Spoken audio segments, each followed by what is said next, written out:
Hi guys, welcome back to another video. What do we have today? There's no real fancy diagnosing on this one, I don't believe. Or acting kind of funny.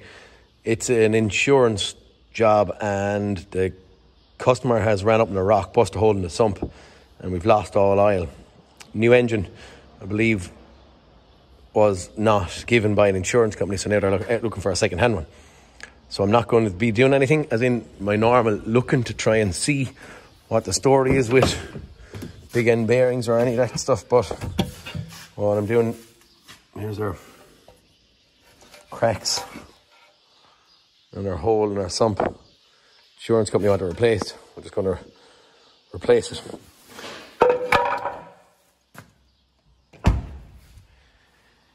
It actually looks very similar to another one I had with a running issue and a DPF, but lo and behold, this one, if you can see it in there, is manual. The other one was automatic. So all this is really going to be doing is about a walkthrough. There's no education thing here. I'm just going to give you a ballpark of what's involved in swapping an engine out. Have an engine ordered, is en route, and all I'm doing is dropping that out, getting another one and putting it up and into place. Out the power tools, start rattling and banging fairly hard and fairly fast, and along the way we'll have a look to see what actually has happened to this engine. I don't even know if the big ends are gone in bits or not, or crankshaft or whatever has gone in bits in it or what. I don't have a clue, but right now it's a case of get this thing swapped out because it's the directive we have from an insurance company. I'm going to start by pulling out battery, tray, a few bits and pieces. I have the airbox taken off. Someone else has taken off the sump and a few bits and pieces, not me. It only came to me like that. Windows were left open, mould gone inside in the car, and man wants this done, and hopefully this side of Christmas. So here we're going to go. Going to start ripping a couple of bolts in here, and airbox, all simple enough for everyone.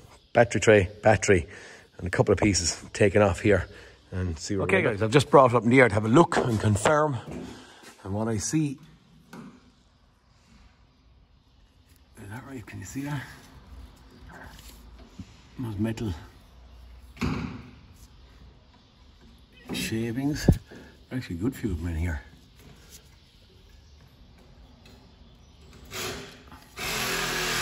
Confirmed anyway what they have said is wrong. I'm going to start ripping this under. I'm going to start ripping this under from down here. It's 4-wheel drive. I have a transfer box here. I have subframe and all that kind of stuff to come off of the thing. And then lo and behold, I'm going to start ripping in here, and then we're going to move back up, keep it as complete as I can. I'm going to pull out water pipes and stuff to drain the system. I'm hoping the radiator is loose. I was hoping to leave the radiator and all that in there and bring it down as complete as possible. Okay. Time to get going. Okay guys, anyone that's going to tackle this job won't be find it hard to pull a subframe off. The subframe is gone off it. I left the steering rack sitting in there. So right now all that is sitting on is basically a wiring loom and the actual steering column itself, okay? So that is still sitting there. Now at this point in time I haven't taken it out, but I don't know whether I will or whether I won't. It's 4-wheel drive, as we probably discussed already, but you can see the transfer box. I'm trying to leave as much as I can on this thing. I have the coolant drained out of it, so that you can see a water pipe hanging off. When I come back in the back, I'm going to actually pull off the exhaust. Simples, again, no one needs direction for that. Exhaust throttle, and there's going to be a clamp sitting in there that's come off. In here, there's the 4-wheel drive, or the rear axle drive shaft. 1, 2, and hopefully I'm going to be able to turn my drive shaft around. And when I can turn it around, I get the third bolt. I'm going to leave everything else in situ. I'm not going to only them 3 bolts are bolted onto the transfer box up here, so that's all I'm taking off there. And to get the 2 back to the subframe and all that, so it's all relatively easy. I'm trying to leave it down, as I said there, as complete as possible. Exhaust off, drive shaft disconnected. The drive shaft, I'm going to pull out the bolts, 6 or 8, I don't know. 6 bolts out of each side, and just leave them hang down every way. I may or may not take them out of there. They look kind of well stuck. So I'm avoiding hair tube as much as I can. Okay, that's where I'm going next. That out of it, that out of it. Drive shaft and exhaust off and down on the ground. Okay. Drive shaft's out and hung back out of way with a bungee cord. Same thing on this side, drive shaft hang back. Both of them also are carrying or holding the rack up, so it's not hanging solely on the steering column. The drive shaft has come out. There is a pin in there about a 20 mil or so long, and when I was trying to get it off, it was tipping off of this heat shield, which is awkward to get off, but a little wiggle of a pry bar in there probably bent that cover slightly, and I gained 5 mil that I needed, and drive shaft fell out. I'm hoping then over here, if I go over that way, I have plenty of clearance to drop an engine and gearbox down and out. That's that bit. I think I'm going upstairs now, and I'm going to drop the car down, and I'm going to start getting gear cables out, and hopefully wiring looms off in as complete a setup as possible. Okay guys, up the top, relatively easy. 3 or 4 bolts holding on the gear cable brackets. Gear cable is disconnected. Top water hose disconnected, hanging, flopping in here. Wiring loom, when I look at the wiring loom, actually I have another bit or so to take out, but the wiring loom came off. There was a block connector right here, that's that one. And then this one came off of the engine ECU. That all comes off relatively straightforward and easy. I pulled off a vacuum pipe. I pulled off that little breather pipe and stuff off just for access, so I can see things, to get in at the heater pipes to get them off.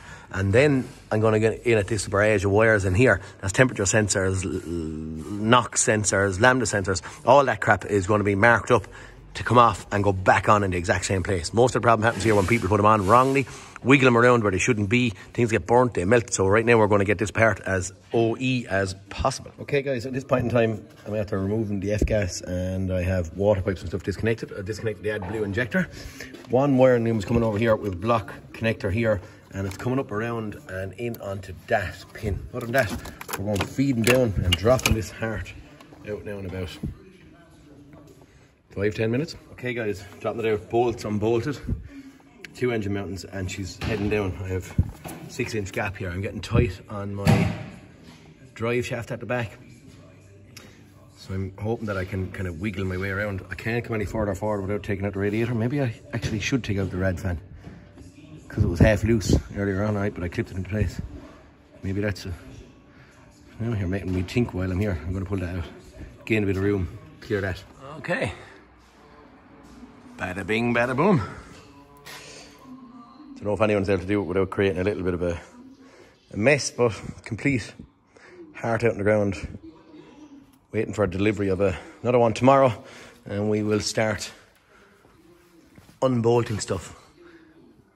Everything's relatively easy to get at this point in time, but again, you'll know they're going to be a good bit of work. Depends on what they're going to give me. I'd say very little. They're not going to leave this turbo and DPF and exhaust after treatment system in it, but it's all out. I didn't even try and take off the transfer box in there. I just left it, as I said there, as complete as possible. Nothing unbolted, all block connectors, wiring looms and stuff taken out, but all straightforward enough. Okay, wait for an engine and start swapping stuff tomorrow. Okay guys, time to continue. Now I'm waiting for an engine which is being delivered in the next hour or so, and I'm hoping, while I'm standing here now, I'm hoping to do a bit of stripping on this thing and get ourselves set up somewhat.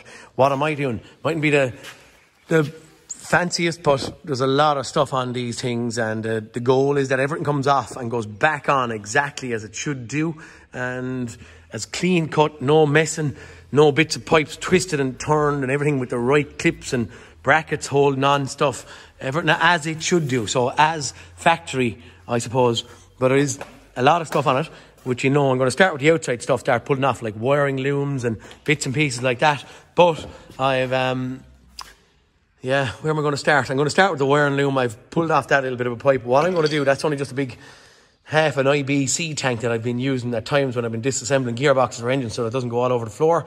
So it's only a tank cut. But what I'm going to do, I've pulled off that intake pipe. I'm going to start stacking stuff on that in the position of where they are in this thing over here. So if I'm taking off DPF stuff, I'm going to stack them here. The front stuff I'm going to put at the bottom, and I'm going to nearly build bits on top of it. And the same with everything else. So as I'm going, I'm not going to take off the gearbox because it's balancing on the gearbox right now. I'm not even going to get an engine crane and hold it up because the crane could be in my way more than anything else with the wire looms and stuff coming off it.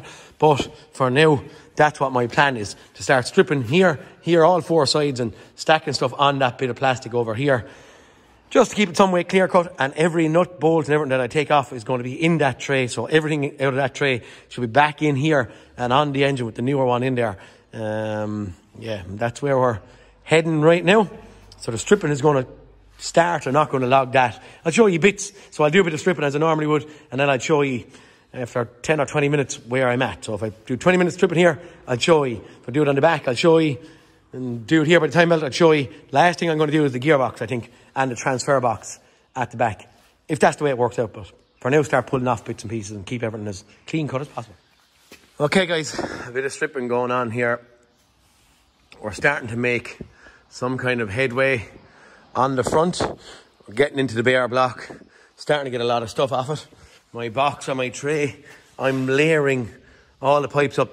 There's more water clips and pipes on this thing. There's a holy terror, and any of you will know with these Volkswagens and Audis and the VAG group, everything is flimsy and delicate about to break.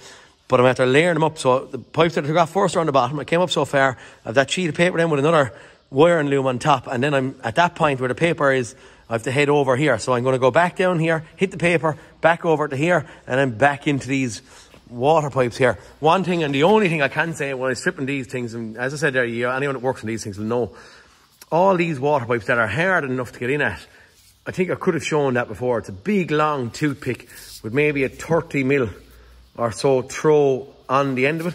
Great yoke, because I can get in nearly anywhere and wiggle up and send it around the pipes, which breaks the grip. And as I said there's 40, 50 maybe, I don't know, of these clips and pipes and stuff that are in tight, awkward to get at places. But this side anyway has been tore asunder with that amount of stuff. I haven't touched the back end as of yet, but for now I'm about 2 hours probably into stripping here now, getting all the pipes off the top, intercoolers and all that stuff. I'm going to next get in and get off this intercooler and EGR.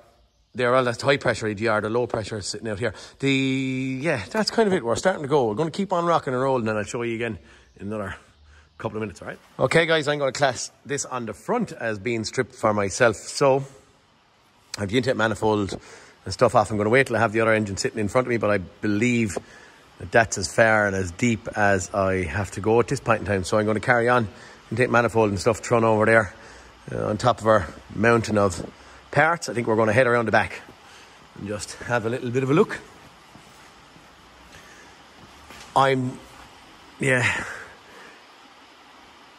DPF after treatment or exhaust after treatment module, DPF all going to be coming off. Start stripping here, hoping then that'll give me there relatively easy to get off. Bit more room to get in at our transfer box sitting down here. Bits of coolant leaking out all over the place. We run them away of cloths running around. I don't like working in puddles and messes, and I don't, if there's a grid of any sort on the ground and anything falls, it's gone. So look, I don't have any of that stuff. Maybe an engine rebuild man might, but that's what I'm doing, is soaking up stuff as I go. That'll be thrown out, more rags will go down there until it's dry. Okay, get in here now and we'll start tackling this side of it and see where we going here. Guys, this might be of some use to some of you. This is a 2-litre diesel Skoda Kodiaq engine that I'm swapping, but just maybe some of you might like to see the EGR location, okay? Intake manifold sits there. Sitting here to the right-hand side, it is very busy up here now and it's all assembled, but to the right-hand side is the high-pressure EGR. So here's our intake manifold that's taken off. Actually lift it up. We'll bring her back over. That there is the high pressure EGR, and it lives just around there to the right hand side of the intake manifold. Okay, now if we come back around, low pressure EGR valve. So this one here is the low pressure EGR valve, which is bolted onto the EGR cooler. I'm doing an engine change of this, and that's a little bit easier to see now at this point in time when I have a bit of stripping done. But that is the low pressure at the back beside the DPF, okay? Quite easy to change if you need to get in there. And the cooler on these things are not so bad to get in at either. But that's the EGR valve. High pressure, low pressure location. It's the same on all the 1.6 modern diesel engines, okay? Okay, on the back we have our turbo. You just turn it around. I didn't put it in, we messed the shit over here. The DPF after treatment system and whatever affiliated bits and pieces are sitting over there. This is down, so my engine at this point in time is raw, and now we're going to take off this little transfer box, and after that point get over here. Changing the time stuff when they're out here sitting in hand or easy get at. But that is going to be when the new engine is here. I'm going to be fitting it on the new engine and then trying to get it all bolted back together here. And yeah, so this, and then this, and off we go. Just to show guys, right, there's 2 bolts here, 2 bolts on the bottom, not that hard to get at. And I'm then taking off the bracket off the back of the block. I don't know if you can see it. There's actually 2 bolts just with the yellow paint on them. I didn't do that. Now, inside, in the shaft of the transfer box, there's a size 6 Allen key bolt, the same as that one, but it's in very deep. And when you go to loosen it, what happens is the actual stub sticking out of the transfer box turns. All I done was trying to bolt in there and put a pry bar down through it to stop it turning. Not even the right bolt, only just a bolt to stop it turning. And then I was able to crack it open, okay? But I had to drop down to a 1/4 inch ratchet because I didn't have a size 6, but the 1/4 fitted in there quite handy and quite easy with a bit of length, and hopefully then that's going to, it would twist prior, but it wouldn't come out. So just to show, okay? Once that was out, she just slipped out. 2-hand job, but slipped out nice and easy. Now I think our last bit is going to be gearbox off. I only use beer crates, but look at the weight of this thing. It is actually, anyway, yeah, I suppose big enough, heavy enough lump while she's assembled, sitting on my infamous beer crate. Brilliant, actually, yokes. Anyway, yeah, gearbox is going to come off at this point in time now, okay? Okay, guys, on editing this video, I just believe maybe it's a little bit too long, so I'm going to make 2 parts out of it. So at this point, where we're at right now, we're just going to stop. Going to split into halves, and whoever wants to watch the second half, sticking a few bits and pieces together and putting the engine up into it and making sure it's running right, can move on and watch part 2. And if you don't want to, well, that's okay too. Yeah, please look, like and subscribe, and please go on and watch part 2, and we'll see what the outcome to this thing is, and hopefully it'll all work out, okay? Talk to you next cartoon, boys.